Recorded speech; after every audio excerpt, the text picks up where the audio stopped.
사순절 11번째 날 하루 한번 말씀 읽기 시간입니다. 오늘의 말씀은 현대인의 성경 요한복음 5장 1절부터 29절까지입니다.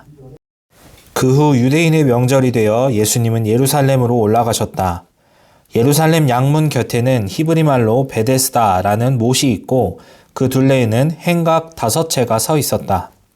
이 행각에는 많은 환자, 소경, 절뚝발이, 손발이 마비된 사람들이 질비하게 누워 물이 움직이는 때를 기다리고 있었다. 그 못에는 가끔 천사가 내려와 물을 휘저어 놓곤 하는데 물을 휘저어 놓은 다음에 제일 먼저 들어가는 사람은 무슨 병이든지 다 나았다. 그런데 거기에 38년 동안 앓고 있는 환자가 있었다. 예수님은 그가 누워있는 것을 보시자 병이 벌써 오래된 줄 아시고 그에게 네가 낫고 싶으냐 하고 물으셨다.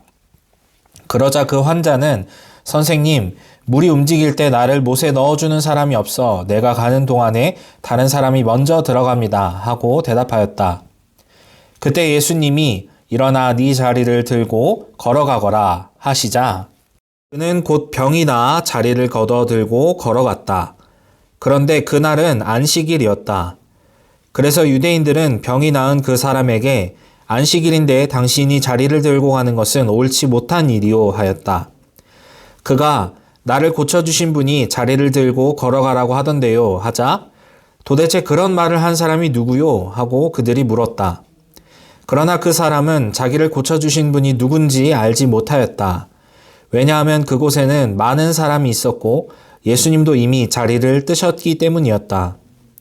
그 후에 예수님은 성전에서 그 사람을 만나 이제는 병이 깨끗이 나았으니 더 무서운 병에 걸리지 않도록 다시는 죄를 짓지 말아라 하고 말씀하셨다. 그 사람이 유대인들에게 가서 자기를 낫게 하신 분이 예수님이라고 말하자 유대인들은 안식일에 이런 일을 한다고 예수님을 핍박하기 시작했다. 그러나 예수님은 그들에게 내 아버지께서 지금까지 일하심으로 나도 일한다 하고 말씀하셨다. 유대인들은 예수님이 안식일을 범할 뿐만 아니라 자신을 하나님과 똑같은 자리에 올려놓고 하나님을 친아버지라고 부른다는 이유로 더욱 예수님을 죽이려고 하였다. 그래서 예수님은 유대인들에게 이렇게 말씀하셨다. 내가 분명히 너희에게 말한다. 아들은 아버지가 하시는 일을 보지 않으면 혼자서는 아무것도 할 수 없다. 이것은 아버지께서 무엇을 하시든지 아들은 그대로 따라하기 때문이다. 아버지께서는 아들을 사랑하셔서 자기가 하시는 모든 일을 아들에게 다 보여주신다. 그렇다. 아버지는 이보다 더 큰 일도 아들에게 보여주셔서 너희를 깜짝 놀라게 하실 것이다. 아버지께서 죽은 사람들을 일으켜 살리시는 것처럼 아들도 자기가 원하는 사람들을 살린다.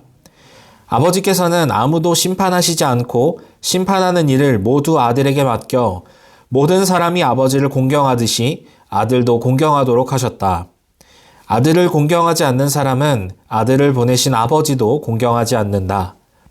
내가 분명히 너희에게 말한다.